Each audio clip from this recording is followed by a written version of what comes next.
ever met. Oh, dear. Leilu Nishmat Avigdor Chayavram ben Rachel Leo Mer Tzvi, and also for Shlomo for all the Cholim and Am Yisrael. Amen. Okay, speaking of Amen, I've known this for a long time, but I didn't bring it up in the Tefillah class even, but at some point I'll talk about the word Amen. I came across something yesterday online where it's like a 30-second thing, where someone was talking about the word Amen and the mistake that people make. So I think I might as well mention it now, and I'll bring it up officially in a class.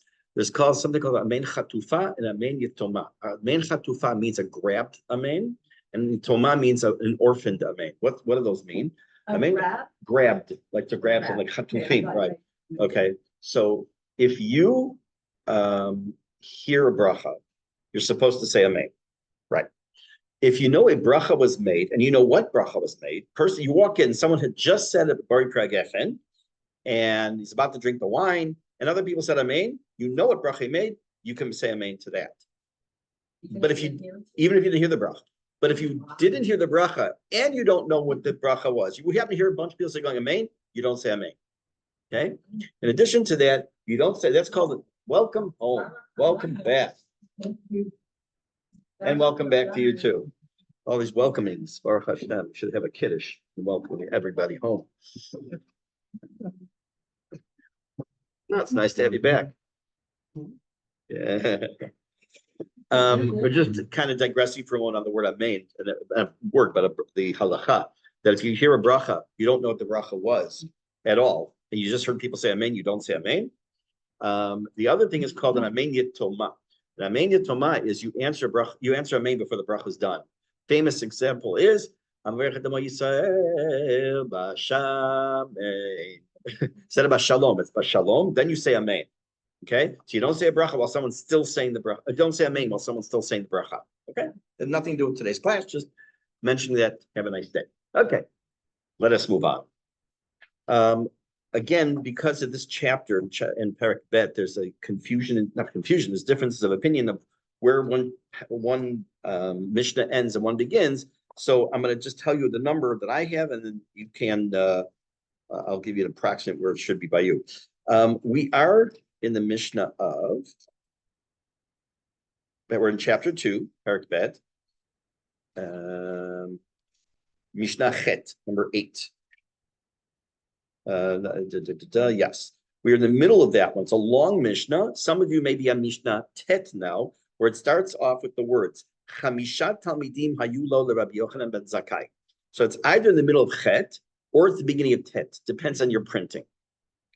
So, it's on Yud. Some others, right? Because what they did also is actually in some show this Chet, Tet, Yud, and almost I think Yud Aleph as one giant Mishnah.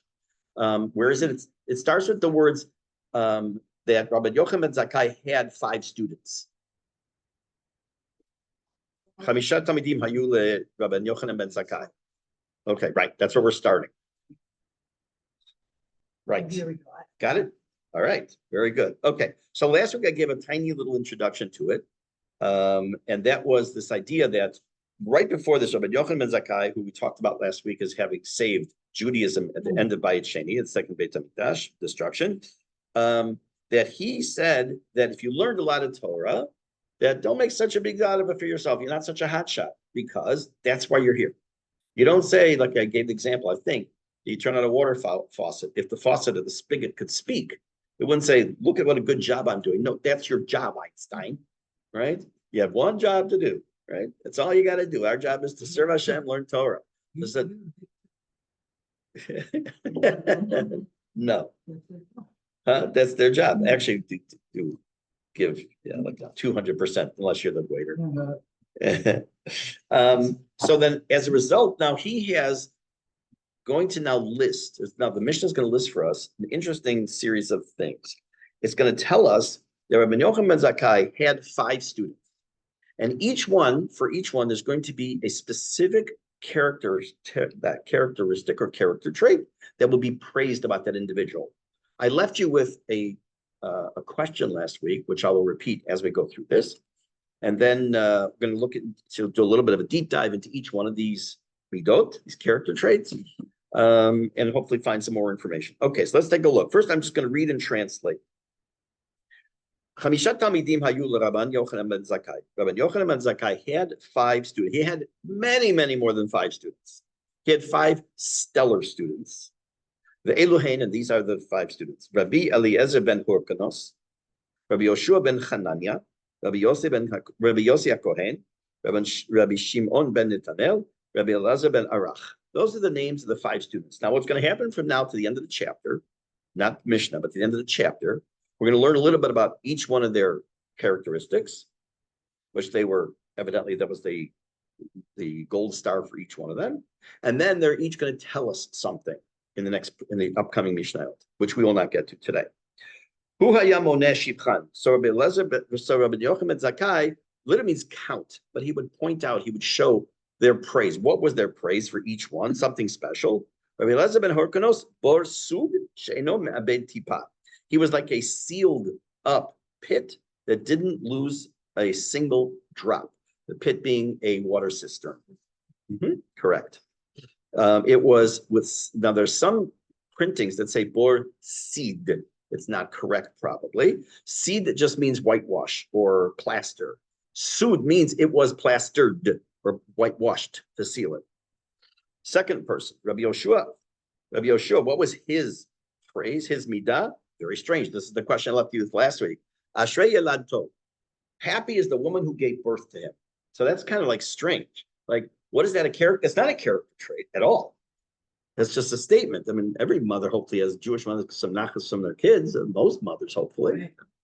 Hope, you know, well, what are you looking at? Rabbi Yossi, Chassid. Rabbi Yossi was very pious. Again, all of these need explanation. Rabbi Shimon ben Netanel, his character trait was stellar, was Yirei Chet. He was fearful of doing a sin. That's the literal translation. Rabbi Elazar ben Arach, Ma'ayan HaMitgaber. He was an overflowing spring. The Ma'ayan is more of a cistern or a, what do you say it in English? What does it say in English? Spring. Yes. I guess that's probably the best one. Does it say fountain? Fountain doesn't work. Right. It's a natural water source. Right. And there's a reason why I'm trying to be medayek, being specific about the English translation. Okay. A wellspring. Yes. Yes. Okay. So let's take a look. Now, we've listed 5 people. We've listed 5 of their extremely special character qualities. Now, listen to the following. Hu haya omer. He used to say, meaning Rabbi Yochanan ben Zakkai, if I were to take all the scholars of the Jewish people of today and put them on one side of a scale, Eliezer ben Horkanos, and Eliezer ben Horkanos, whose his quality was, what do we say, that he was this, he never lost a single drop of his wisdom, of his knowledge, then Machriat Kulam, he would balance them all out. He would even outweigh them. He was such a tremendous Talmid Chacham and just a tremendous individual. Abashal said in his name, meaning there's evidently an additional Masorah that Rabbi Yochanan ben Zakkai said it wasn't that Eliezer ben Hyrcanus was been on the side by himself. Rather, but rather Rabbi Yochanan ben Zakkai said that if all the Chachamim of Israel would be on one side of the scale, and Rabbi Eliezer ben Hyrcanus was with them, Rabbi Lazar, the Chashnia, and Rabbi Lazar was on the second side, Machriat Kulam, he'd outweigh all of them. Okay, so is this a difference in Masorah and tradition? Did Rabbi Yochanan ben Zakkai say one or the other? Did he say both? And if he said both, isn't it contradictory? I say that David is the smartest person I know, and then I say that Shlomo is the smartest person I know, and I just contradicted myself, didn't I? So which is it? Okay. So you could put your Mishnayot aside for a few minutes now. As a matter of fact, we're going to get to a point that I'm going to ask you not to look at your Mishnah. I'm going to try a little experiment, but hopefully we'll get to that.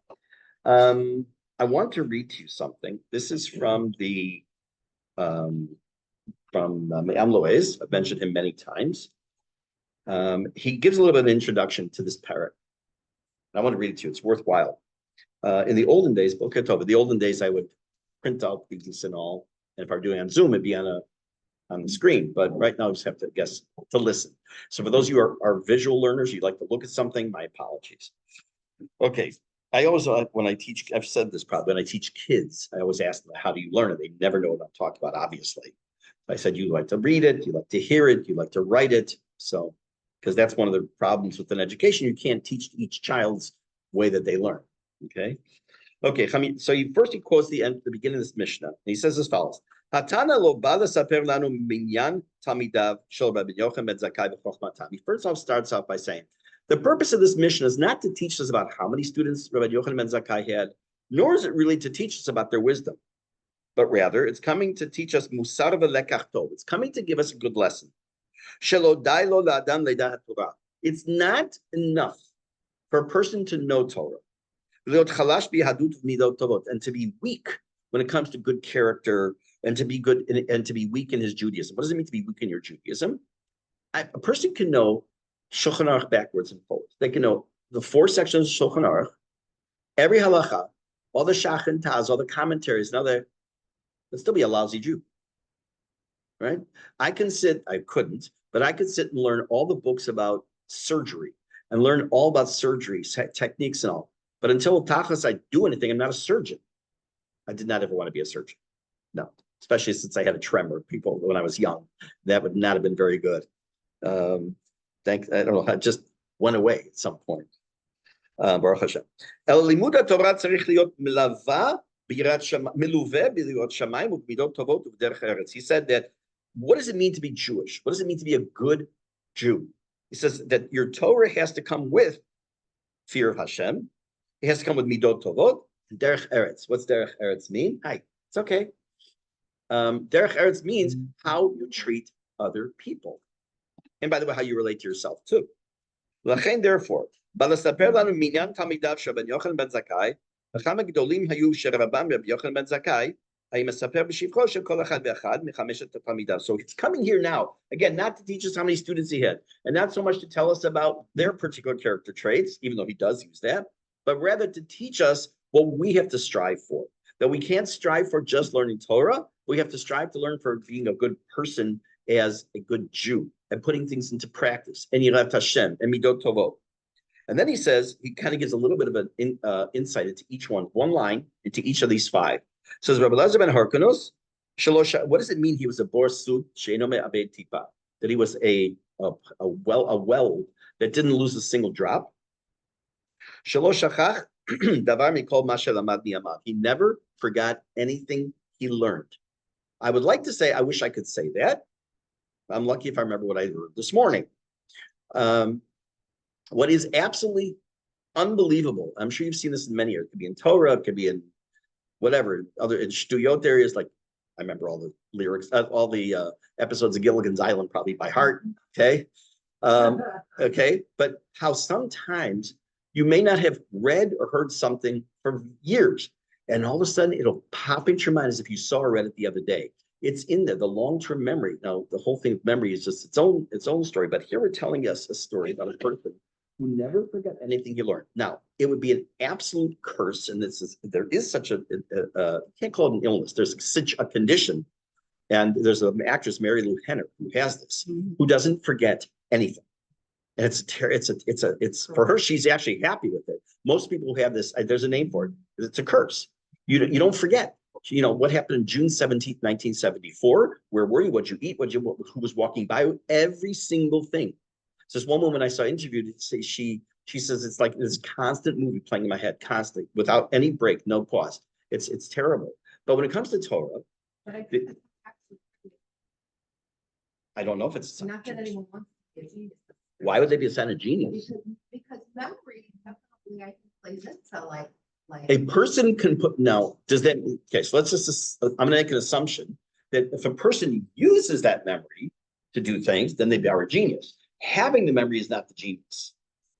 Okay, that's what I think. I mean, just having the memory doesn't make you a genius. Because it's also, it's his genius is partially innate, natural for that person, is innate, and partially it's acquired, their ability to learn and retain, and then what they do with it. But to have it, apply it also. I don't know. amazing memories and remembered everything they learned. Mhm. Definitely the ones that scored much higher on There's no everything. question, because they applied it. They applied it. The safer is genius. The safer is a genius. That's right. Yes, it is. That is now. Right. That's correct.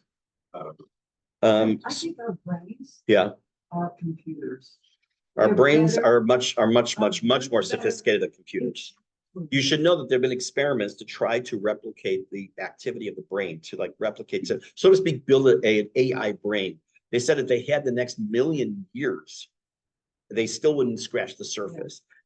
And how would someone see that and not believe in Hashem? That's what I don't get. Yes, There's a book.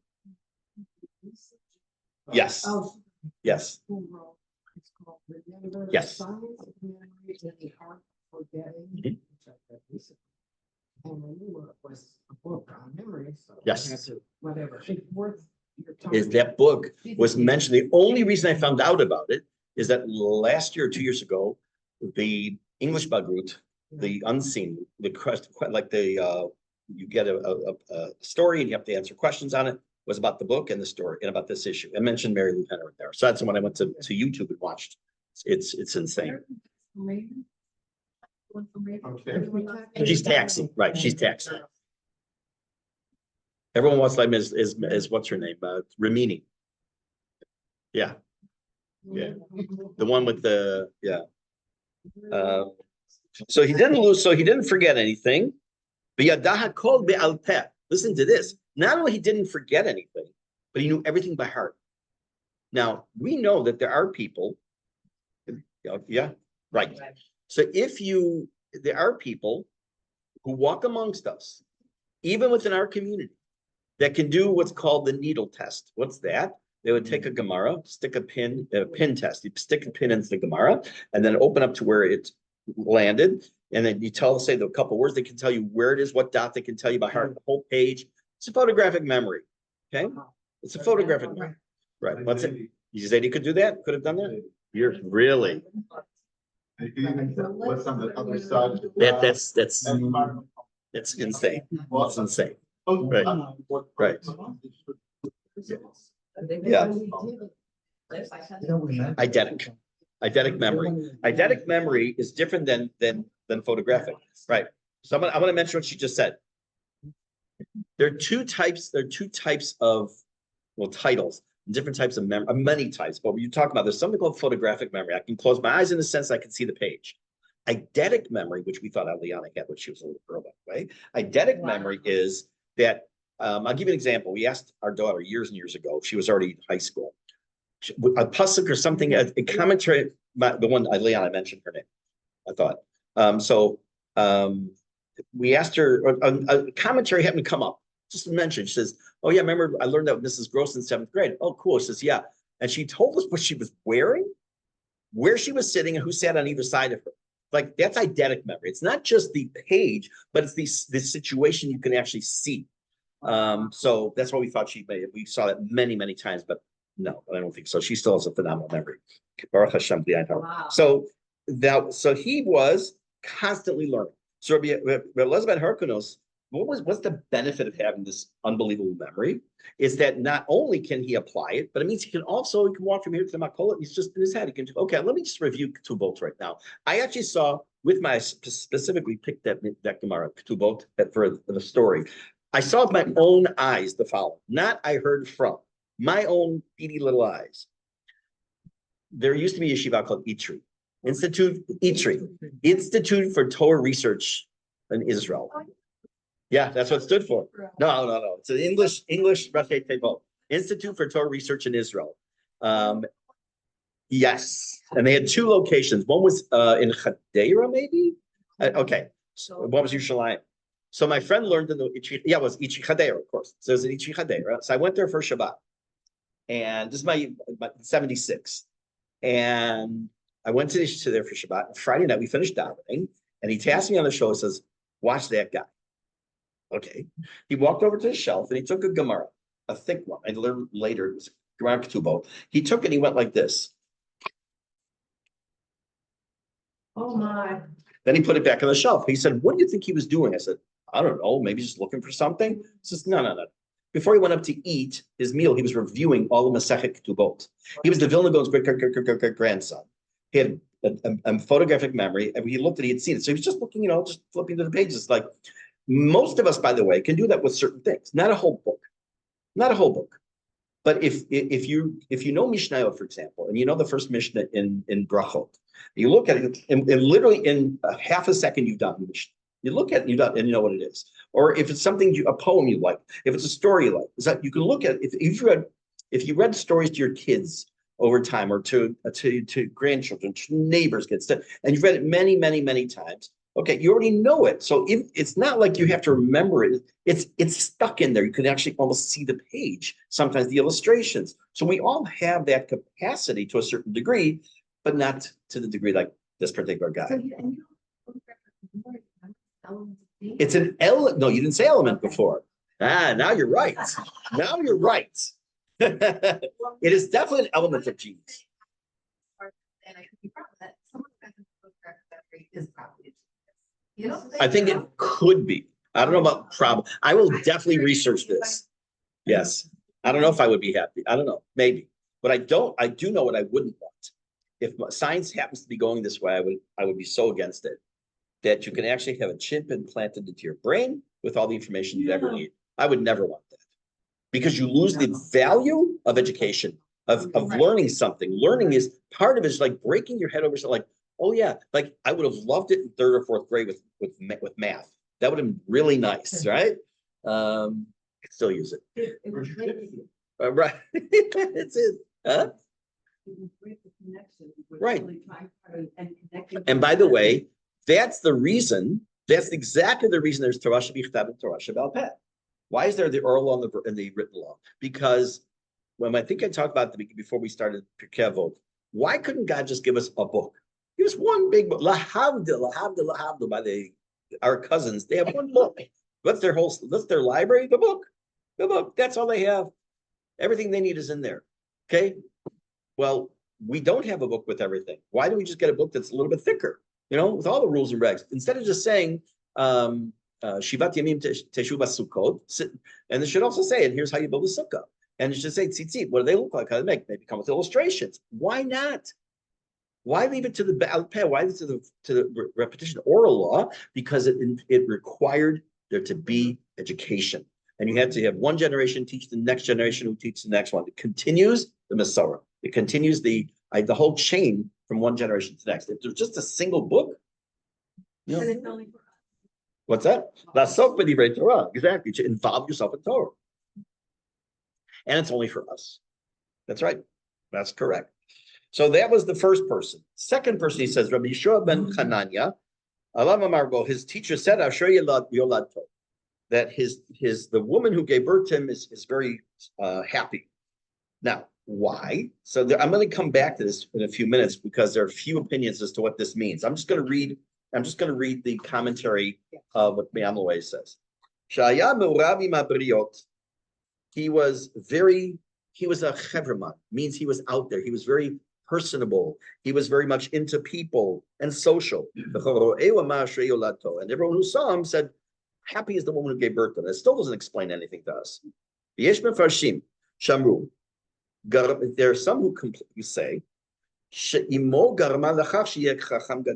his mother caused him to become a tremendous chacham. Why? How? When she was pregnant with him,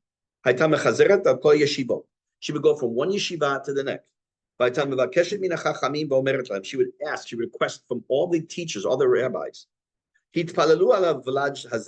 please daven for this child, who is now currently in his mother's womb.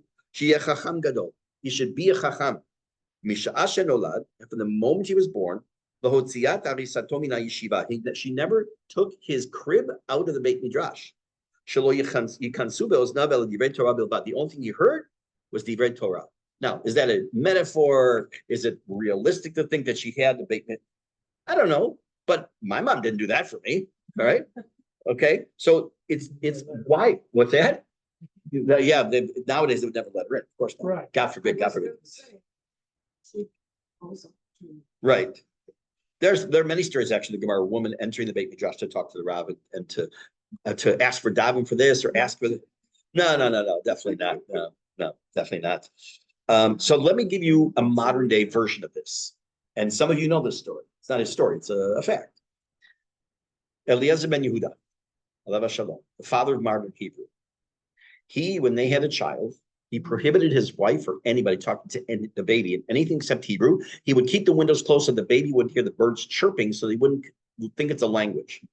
One day, he came home and heard his wife is telling a story to the child in Yiddish, and he went ballistic.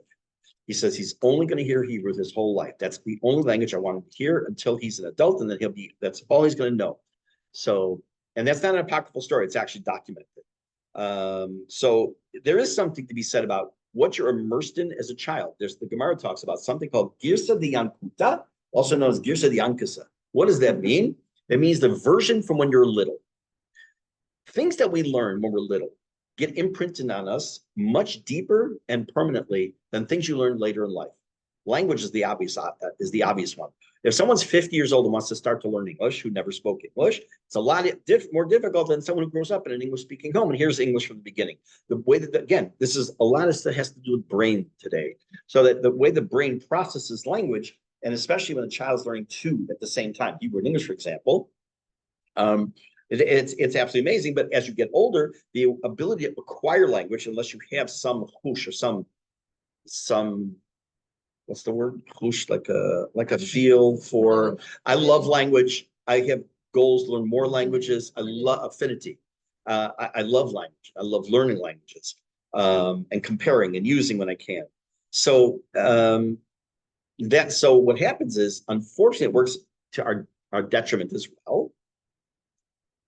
I'll give you an example that happens, I've seen with many adults, and it happens with kids who go to a regular Jewish day school. I'm not even talking Haredi, regular Orthodox Jewish day school. I went to, my wife went to, my kids went to a school in Chicago, Ari Crown, which today is a bit more to the right, like everything is. Back then was your typical, what we call Zionistic, modern Orthodox school. And somehow along the way, I got the following message, which I'll tell you in a minute. I grew up with it. And I know other kids for generations got the following message. That is that if you take a pen and you write in your hand, this was the teachers trying to stop you from writing in your hand, that it's a sword because it's a tattoo. And I cannot tell you how many adults have said to me, Stam, about offhand or something came up. Oh, you can't write in your hand. It's a tattoo. It's usser. Now, first of all, it's absolutely nothing wrong with it other than getting your hands dirty. Because to be a tattoo, it has to have a needle and permanent ink. Those two things. If it's needle, no permanent ink and not needle, it's not a tattoo. Halachically speaking. Number two, what happens is, and I'm using this as an example because I have in fact heard this many times, that this is Torah Misina. You can never write in your hand. It's a tattoo. And when you tell people that's not the case, first of all, they don't want to believe you. Because why? It goes against their core belief. One of their core beliefs is what they learned as children, as pure, innocent, clean slates. That was Torah Sinai. And yes, we have, and there are children do not understand. Talk about Aleph, Kita, Aleph, Bet, Gimel, Dalet. Maybe by Hey you can start to see different, but Aleph, Bet, Gimel, Dalet. Kids are not yet mature enough to understand that their teacher sometimes can make a mistake, and the teacher may be teaching them something wrong. They don't even think to question. Why would they think to question it? Right? It's not like a kid in Kita who hears "Don't write in your hand because it's a tattoo." Will say, "I don't know. Doesn't it need a needle and permanent thread?" No. Okay. Permanent needles. Okay. So then we're going to see a couple other reasons why they say, or different opinions why they say the happy is the woman who gave birth to him. The next thing, I'm still just on the introduction here from the man on the ways. Rabbi Shimon ben Netanel, sheshibchu shahaya yirei chet. What does that mean as a yirei chet? Now, for when we learn Mesilat Yesharim, we talked a lot about this topic. And in this case, I'm going to give you just the two basic ideas. Number one is he was machmir on himself. He was stringent on himself, even things that were permissible. Okay, so that's a person's right. You do not have a right to go overboard insane, because as it says again at the beginning, Mesilat Yesharim, we're not here in this world to sit on a mountaintop and all these ascetics and go to freezing cold mikveh and to sit by ourselves. That's not who Hashem made us to be, right? And he was careful in this. He even within the mutar things, the permissible things, he was careful and extra stringent, so that he shouldn't come to do something wrong. Now, there's another way to look at this. It's like two paths. What does it mean to be erechet? And there are others who say this is what it meant here. Number one, to be afraid to do an avera. What does it mean to be afraid? I'll explain in a minute. To be afraid to do an avera. The other is he's afraid he's not going to do the mitzvah right. Meaning that lo taseh, that thou shalt not, and the aseh, the mitzvot you're supposed to do. He had a fear, in quotes, and I'll explain why I'm putting it in quotes, from both paths. One, he might do an avera. Two, he might do the mitzvah, but not the 100% right. What does that mean, though? Isn't that a terrible way to go through life? Even though Mishne says, Ashrei adam mefached tamid, well, happy is the one who's always afraid, it does not mean that either. It doesn't mean that. The basic level of yirat chet means you don't want to get punished because you did something wrong. When you are a little kid, you don't want to do something wrong because you don't want to get in trouble. Maybe as you get older, you don't want to do something wrong because you don't want to hurt your parents' feelings. You don't want to do something wrong because they're my parents. You're at chet on the lowest, and the main basic level is I don't want to get a punishment. On the much higher level is it's Hashem. I don't want to. Hashem asked me to do this. Why wouldn't I do this? Of course I don't want to do this. Hashem said, don't do it. I'm not going to do it. Not because of punishment, but it's because Hashem. That's the yirah of romemut. It's the awareness and the fear and the awe of the grandeur of God. So it's but he's at that level that he didn't want to do a sin. He didn't want to do a mitzvah the wrong way for that reason, that he didn't want to do something that, quote, offended God. Nothing to do with the Avera, nothing to do with the punishment, the onish. And the last one is Rabbi Elazar ben Arach. He was like a ma'ayana mitgaber, like an overflowing cistern. Shechol yom v'yom haya mosif chochma k'ma'ayana mitgaber. That every day he would add more and more information, like an overflowing cistern or well. How does he know that? How does he understand this to be? So I imagine some of you have heard of Archimedes, Archimedes, Archimedes. He is famous for one word, eureka, which means I have found it. It's the mathematical concept of the displacement of water, or displacement, which means if I have a cup here of water, it's filled to the top, all the way to the top, and I put something in, that the mass that comes out is equal to the mass that goes in. It's called displacement. It really looks like I know something. I just remember a couple of things I read. So that's called displacement. So he went into a bathtub, and the water overflowed. And he did, I guess, some mathematical computation and realized that the amount of water that would go out of a bath was equal to the mass of his body. So he made this mathematical concept of the theory of displacement, or the concept, I don't know what's called, theory of displacement, whatever, theory of displacement. And he's famous not just for that, but more so for the word he used, which was eureka, which meant I found it. I found it in Greek, correct. Okay, so that's where that comes from. So this here is, yeah, at least he was clean. Yes, very good. So here we're talking about the idea, what does it mean he's a Mayan Hamit Gaber? What's a well doesn't just automatically overflow. It doesn't happen. What do you have to do to make it overflow? Put more and more in. So you have to add more. So his point is that he's constantly adding information to his database, so to speak, that's causing him, so to speak, his mind to overflow with just more and more information. So that's his introduction to this Mishnah for understanding all these people and what their issues were. So I want to skip to the latter part of the Mishnah first, because I won't be able to get into all the other people's comments. I want to go to the latter part of this Mishnah, which you said, which are these two opinions of what Rabbi Yochanan ben Zakkai said. He said about, if you took all these rabbis in the world, basically, on one side, and one opinion says that if I put Rabbi Elazar ben the scale, I have to find it here. Yeah, for me, it's, I think, still, oops. For me, it's only chet. If you were to put a scale with all the rabbis on one side, and you would put Eliezer ben Harkunos on the second side, he would outweigh everybody. And then one other opinion was that Rabbi Yochanan ben Zakkai said, if you put all the people on one side and Rabbi Eliezer on the other side, he would outweigh everybody. So my question was, it sounds like it's a contradiction. It's only a contradiction if Rabbi Yochanan ben Zakkai said both. If one is opinion that he said this, another person said no, he said this, that's fine. But why include it in the Mishnah then? Just why bother? Just if you want to make a point that we had one stellar student, so just say, okay, fine, one. Remember, this is Rabbi. This is Rabbi Yochanan. This is Rabbi Yehuda Nasi who edited the Mishnah. He put this in here, so it's not contradictory statements. It's not that he. It's not a difference in Masorah that one person said, "Oh, I think Rabbi Yochanan Zakkai said this," and one guy said, "I think he said this." It's not. He actually said both. Now it's a contradiction, no? It's not. I'm going to read to you something last. It's the end of Masechet Horiot. Horiot is the shortest Masechet in Shas Shas Bavli, the Babylonian Talmud. It's the only one that's shorter in Bavli than in Yerushalmi. Yerushalmi is 19 blot. Here it's 14 pages. In any case, it's also very difficult, but it ends on a very interesting topic. There's a discussion. There was going to be someone who's going to be appointed the new head of the Beit Midrash. And they were trying to discuss what's more beneficial to have as a leader. Following question. Amar Rabbi Yochanan.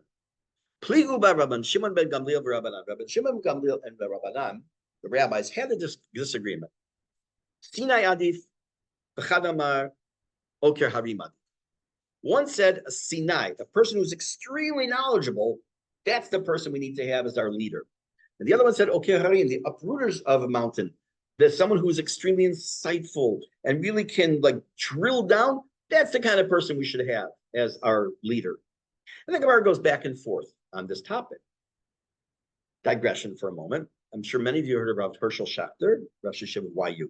Brilliant Talmud Chacham. I've mentioned his name many times. The first time I heard from him speak, that tries catching bullets. It's impossible. You can't take notes when he speaks. Anyways, so he came to Chicago. And was it Chicago heard him? No, I was in New York for a conference, and he spoke at the conference. This is the one time I heard him speak in person, and he mentioned these two opinions. He says one says Sinai Adif, this one who has this tremendous amount of information. He's the one who's more preferable to be the leader, and then he says okay Harim Adif, that this insightful individual, he's the one who should be the preferable. So he asked the question. He says, I don't understand. Sinai is a mountain. Okay, Harim means to uproot a mountain. Obviously, the uprooter of the mountain is stronger. They said, wow. He gave an answer, which I didn't remember. Years later, he was in Chicago for an ofruf of a Talmud of his. And he was in the shul, and I had to introduce him because he was going to speak. And I got up and I said, I still remember years ago, this was the question. I don't remember the answer. So he got up and he gave the answer. And I still don't remember the answer to this day. See? It's all up there, a steel trap. It's all rusty, though. Mm-hmm. By the way, that's right. That's right. Okay. So what is this going on here in this Mishnah? It's not that he's contradicting himself. He's saying that each one had, when you were to take the perspective of the Sinai, the person who's the unbelievable vast amount of knowledge, he would outweigh everybody. When you take the Oker Harim, the insightful, the one who's able to drill down and make the comparison, he's going to outweigh everybody. And that's what this Mishnah is referring to. Different qualities. Okay, so I know we didn't get very far, but we're going to continue Bezrat Hashem next week. What's next week? Just saying, I got a bunch of stuff coming up. A family wedding, Baruch Hashem, and a lot of things coming up. So let me just double check.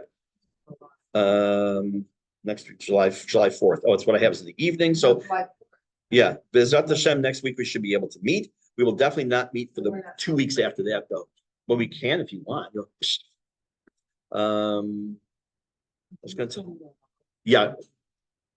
what I just said about. We're meeting next week. Oh, I'll mention that and I'll say it in the classes as well.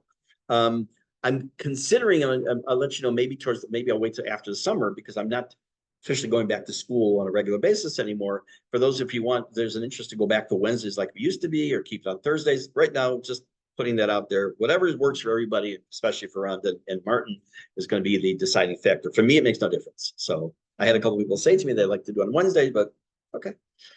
So have a wonderful day, everybody.